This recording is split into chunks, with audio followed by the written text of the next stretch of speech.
Guys ఇంతకుముందు వీడియోలో నేను డేటాబేస్ని ఎలాగ డిలీట్ చేయాలని చెప్పాను కదా. ఇప్పుడు మనము ఆ టేబుల్ని ఎలా డిలీట్ చేయాలో చెప్తా, ఓకేనా. సేమ్ ఇక్కడ ఫర్ ఎగ్జాంపుల్ ఇలా క్రియేట్ టేబుల్ అని వాడి చేస్తుంటే మనము టేబుల్ని క్రియేట్ చేసాం.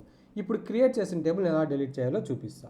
సేమ్ గైస్ డ్రాప్ అని ఉంది, డ్రాప్ అని ఇచ్చి drop table name. For example ఇక్కడ నాకు 2 టేబుల్స్ ఉన్నాయి కదా, SQL కోడ్స్ అని ఉంటుంది, టాస్క్ అని ఉంటుంది. ఇప్పుడు నేను టాస్క్ని డిలీట్ చేయాలి, సో టాస్క్ అని నేమ్ ఇవ్వాలి. So very simple guys. డేటాబేస్ని డిలీట్ చేయాలంటే డ్రాప్ డేటాబేస్ అని ఇవ్వాలి.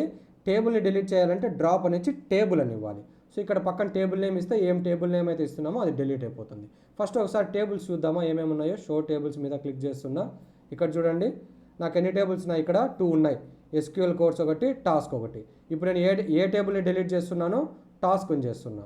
సో దీన్ని సెలెక్ట్ చేసి రన్ చేశా. ఇప్పుడు నాకు ఇది డిలీట్ అయిపోయింది. సో నేను మళ్ళీ ఈ షోని రన్ చేస్తున్నా. ఇక్కడ చూడండి ఇప్పుడు ఇంతకుముందు 2 ఉండిండా, ఇప్పుడు ఎన్ని ఉన్నాయి, ఇక్కడ ఒక టేబుల్ మాత్రమే ఉంది. సో ఇప్పుడు అర్థమైంది కదా టేబుల్ని ఎలా డిలీట్ చేయాలని. జస్ట్ డ్రాప్ అని ఇచ్చి టేబుల్ అని ఇస్తే అయిపోతుంది. డిలీట్కి టేబుల్ డిలీట్కి డేటాబేస్ డిలీట్కి డిఫరెన్స్ ఏం గైస్, క్వైరీలో ఒకటి. డేటాబేస్కి అయితే డేటాబేస్ అని ఇస్తాము, టేబుల్కి అయితే టేబుల్ అని ఇస్తాము. ముందర డ్రాప్ మాత్రం కామన్, ఓకేనా. రైట్.